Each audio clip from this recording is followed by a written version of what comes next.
इसके पहले हम लोगों ने रेलवे की हिस्ट्री और उससे रिलेटेड कुछ फैक्ट्स के बारे में बात कर रहे थे। तो इसके पहले वाले वीडियो तक हम लोगों ने 42 पॉइंट्स तक डिस्कस किया था। 43 पॉइंट्स इंडियन रेलवे के बारे में।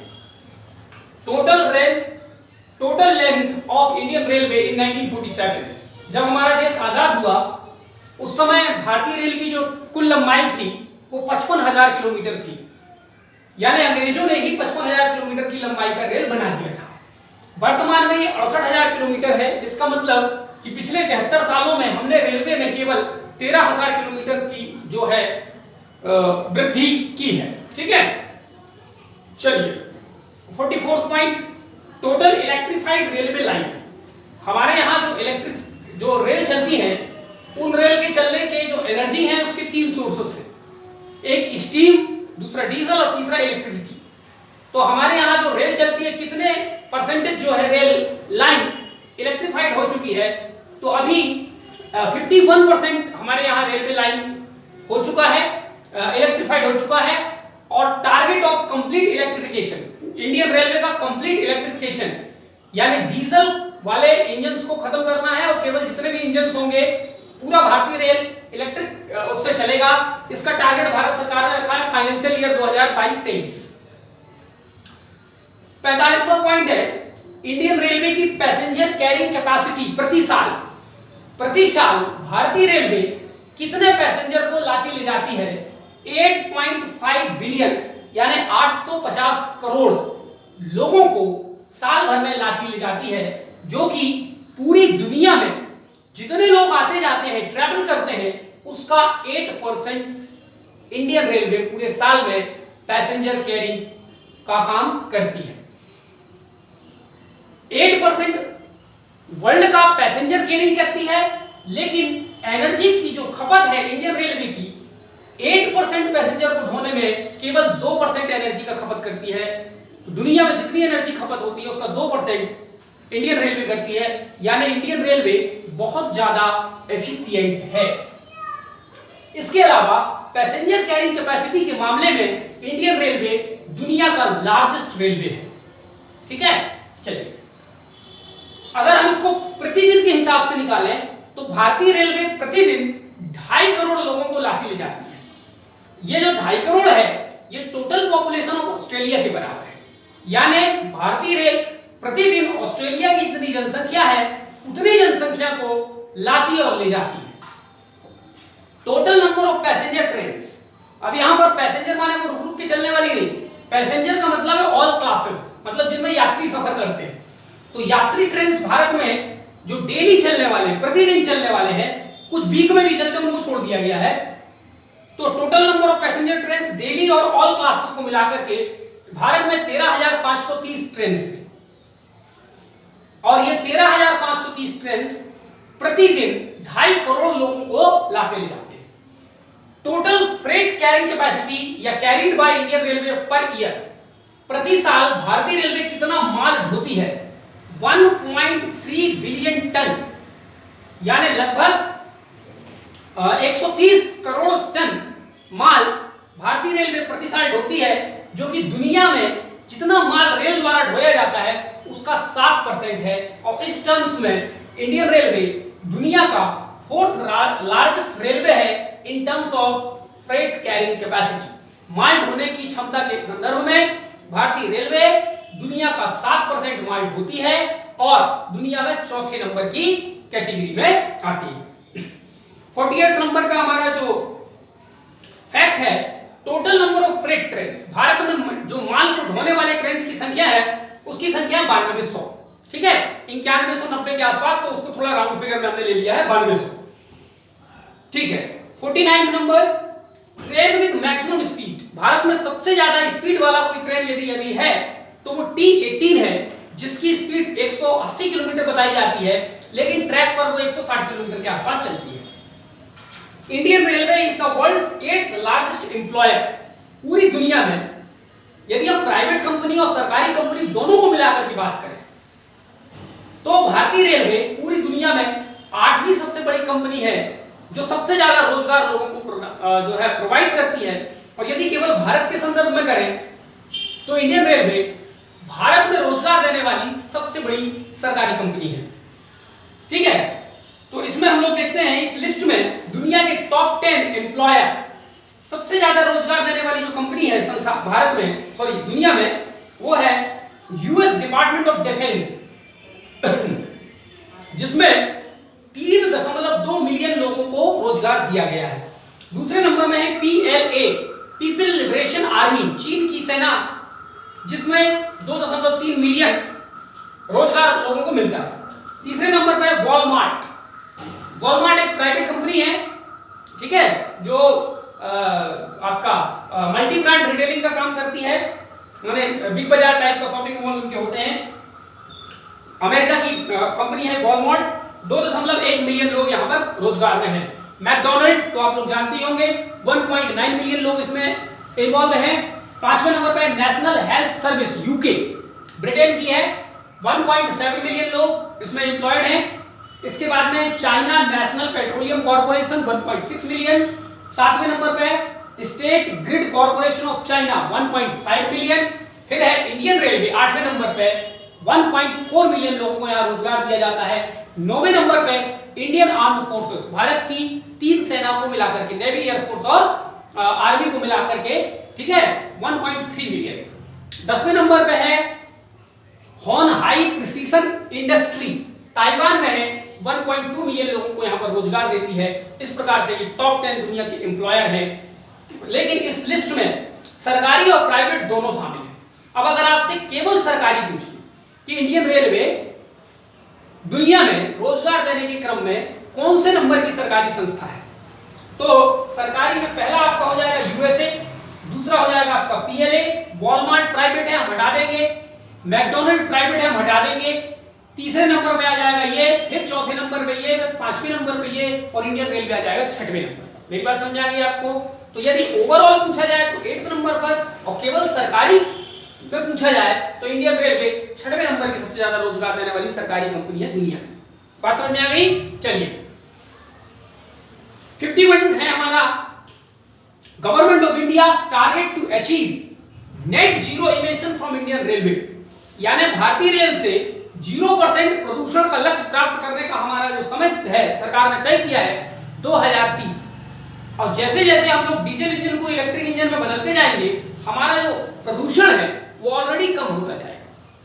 ठीक है, तो अभी 51% हमारा है और उसको हम लोग 100% कर लेंगे 2022-23 तक।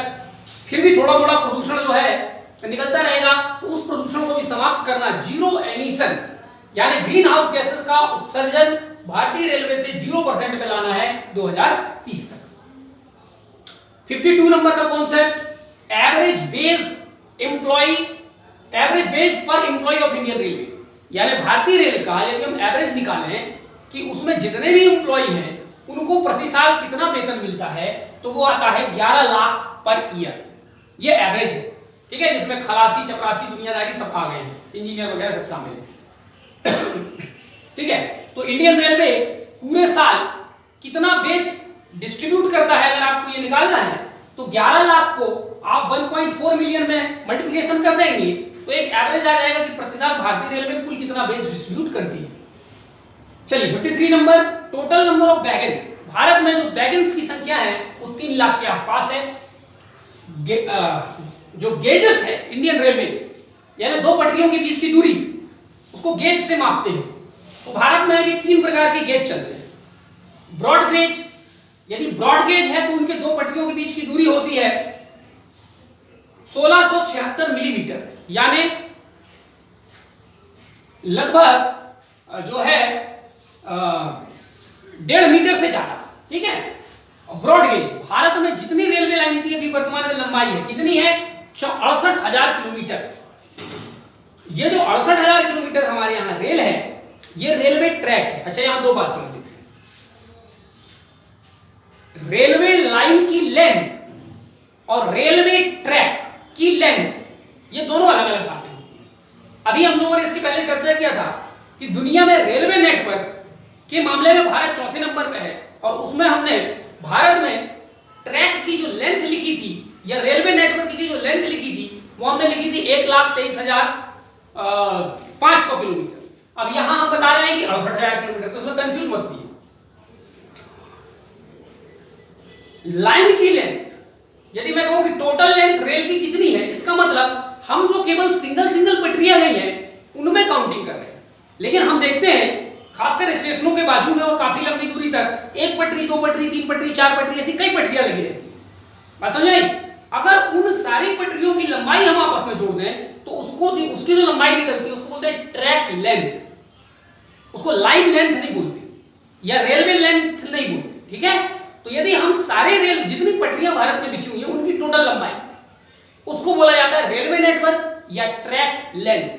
बात समझ आ गई? चलिए, तो हमारे यहाँ 68,000 किलोमीटर रेलवे की यानी सिंगल पटरी जो सिंगल एक डायरेक्शन में जा रही है, ठीक है, उसकी लेंथ है 68,000 किलोमीटर। उसमें से 93.3% ब्रॉड गेज है, यानी लगभग 63,000 किलोमीटर हमारे यहाँ क्या है, ब्रॉड गेज है। मीटर गेज में 1 मीटर होती है दो पटरियों के बीच की दूरी, यानी 1000 मिलीमीटर होती है, और इसका परसेंटेज टोटल रेल की लेंथ में 4.2%, यानी लगभग 3000 किलोमीटर। और नैरो गेज दो प्रकार के होते हैं, 0.62 मिलीमीटर और 0.610 मिलीमीटर, और इसका टोटल लेंथ में जो शेयर है वो है 2.5%, यानी लगभग 2000 किलोमीटर। तो ये 63,000 किलोमीटर, ये 3000 किलोमीटर, ये 2000 किलोमीटर हो गए टोटल 68,000। परसेंटेज निकालोगे तो आएगा इतना। इसे क्लियर? चलिए, तो भारतीय रेल की कुल लंबाई में सबसे ज्यादा कंट्रीब्यूशन है ब्रॉड गेज का, फॉलोड बाय मीटर गेज और फॉलोड बाय नैरो गेज, और धीरे धीरे सारे नैरो गेज को हम लोग खत्म करके मीटर गेज में और फिर ब्रॉड गेज में उसको कन्वर्ट कर रहे हैं, ठीक है? अच्छा, अब यहां पर भारत में टोटल जो हमारे पास पैसेंजर ट्रेन की संख्या है 13,530, इसमें से 3 प्रकार के हमारे यहाँ चलते हैं। स्टीम से चलने वाली हमारे यहाँ जो रेल है उनकी संख्या केवल 40, ठीक है, और ये ज्यादातर माउंटेन रेलवे में पाए जाते हैं स्टीम से चलने वाले, ठीक है। डीजल से चलने वालों की संख्या लगभग 6700 और इलेक्ट्रिक से चलने वालों की संख्या लगभग 6800, ठीक है। चलिए, 55वें नंबर का कॉन्सेप्ट है स्टेट वाइज रेल लाइन। हमारे भारत में किस स्टेट में रेल लाइन कितनी है, इसको हम लोग दो तरीके से देखेंगे, रूट वाइज माने वही सिंगल सिंगल, और ट्रैक टोटल ट्रैक माने एक सिंगल है फिर उसके बाजू से है, ठीक है, तो इस तरीके से। तो यदि हम केवल लेंथ वाइज या ट्रैक वाइज देखें तो सबसे ज्यादा रेल लाइन हमारे यहाँ यूपी में है 8825 kilometre, followed by Rajasthan 5940 kilometre, तीसरे नंबर पे महाराष्ट्र 5820 किलोमीटर, चौथे नंबर पे गुजरात 5320 किलोमीटर, और पांचवें नंबर पे एमपी 4900, यानी 4900 किलोमीटर लंबाई रेल की मध्य प्रदेश में है। अब यदि हम टोटल ट्रैक के हिसाब से देखते हैं तो भी एक नंबर पे यूपी है 15,600 किलोमीटर, अब दूसरे नंबर पे महाराष्ट्र 11,340, तीसरे नंबर पे एमपी 9290, चौथे नंबर पे राजस्थान 8950 किलोमीटर, और फिर पांचवें नंबर पे गुजरात 7840 किलोमीटर। तो ये एक आंकड़ा आपके पास है। 55वें नंबर की जानकारी, बुलेट ट्रेन प्रोजेक्ट। भारत में जापान से फाइनेंशियल और टेक्निकल मदद लेकर के हम बुलेट ट्रेन भारत में चलाने की कोशिश में हैं, और भारत सरकार ने कहा है कि भारत में पहली ट्रेन जो है वो मुंबई से अहमदाबाद तक चलेगी और 2022 में इसकी चलने की संभावनाएं हैं, ठीक है। तो ये बुलेट ट्रेन प्रोजेक्ट के बारे में ये जानकारी हो गई। 56 नंबर की हमारी जो इंफॉर्मेशन है, रेलवे को जो टोटल अर्निंग होती है, कमाई होती है रेलवे को, तो कौन कौन से सेक्टर से उसको कितना कमाई होती है। मान लीजिए साल भर में रेलवे को 100 रुपए की कमाई होती है, तो उसका 67% माल की ढुलाई से रेलवे को फायदा होता है, और 27% पैसेंजर से फायदा होता है, और 4% मिसलेनियस सोर्सेस से उसको प्राप्त होता है। यानी अगर इंडियन रेलवे माल ढुलाई ना करे तो उसको घाटा बहुत ज्यादा हो जाएगा, क्योंकि माल ढुलाई का हिस्सा भारतीय रेलवे के फायदे में सबसे ज्यादा है, ठीक है, क्योंकि वहां डब्ल्यूटी वगैरह चलता नहीं, वो जितना माल ला दिए तो हो गया। चलिए, 57वें नंबर की information, transboundary trains of India. Bharat में कुछ ऐसी ट्रेन्स भी हैं जो भारत से होकर के हमारे पड़ोसी देशों तक जाती हैं। उन ट्रेन्स को ट्रांसबाउंड्री, एक देश की सीमा से पार होकर के जब दूसरे देश में हम जाते हैं, इस घटना को ट्रांसबाउंड्री कहते हैं। तो भारत में 3 देशों के बीच में अभी ट्रांसबाउंड्री ट्रेन्स चल रही है। भारत और पाकिस्तान के बीच में 3 ट्रेन्स हैं। पहला समझौता एक्सप्रेस, जिसको पहली बार 1976 में चलाया गया था, फिर उसको बीच में टर्मिनेट कर दिया गया, फिर चालू कर दिया गया, फिर वर्ष 2000 में चालू किया। तो बीच बीच में जब कभी हमारे लड़ाई झगड़े आतंकवाद वाली घटनाएं होती हैं तो इसको बंद कर दिया जाता है, फिर नॉर्मल हो जाता है, इस समय बंद है, ठीक है, फिर जब नॉर्मल हो जाता है तो फिर चालू कर देते हैं। तो ये समझौता एक्सप्रेस चालू होता रहता, बंद होता रहता, लेकिन पहली बार 1976 में चलाया गया, ठीक है। दूसरे नंबर पर थार एक्सप्रेस, इसको 2006 में चलाया गया। अब नाम से ही पता चलता है राजस्थान से चलती है कराची तक। फिर तीसरे नंबर पर सिंध मेल, इसको ब्रिटिश पीरियड में चलाया गया था, 1965 के युद्ध के बाद इसको खत्म कर दिया गया, अब ये नहीं चलती। तीसरे नंबर पे इंडो बांग्लादेश, भारत और बांग्लादेश के बीच में चलने वाली ट्रेन है बारिशाल एक्सप्रेस, ये भी ब्रिटिश लोगों ने चलाया था और 1965 तक चला। फिर दूसरा है मैत्री एक्सप्रेस, जिसको 2008 में भारत और बांग्लादेश ने शुरू किया। और तीसरा नंबर है बंधन एक्सप्रेस, जिसको नवंबर 2017 में चालू किया गया। अब है इंडो श्रीलंका के बीच में 2017 में एक ट्रेन चलाई गई है जो तमिलनाडु से चलेगी तलाईमन्नार तक, वहां तक, उसका नाम रखा गया बोट मेल, ठीक है। तो चलिए, ये तीन देशों के साथ हमारे भी ट्रेन चल रहे हैं ऑनगोइंग माने इन देशों के साथ भी भारत रेलवे लाइन बना रहा है और बहुत जल्द हम इन देशों के साथ भी रेल लाइन का शुरुआत कर देंगे। वो है एक तो इंडो नेपाल, इंडो भूटान और इंडो म्यांमार, ठीक है। चलिए अब हम देखते हैं भारत में जो मेट्रो रेल्स हैं वो कहां चलती हैं। भारत की सबसे पहली मेट्रो रेल कलकत्ता में चली, दूसरी दिल्ली में चली, तीसरी बेंगलोर में चली।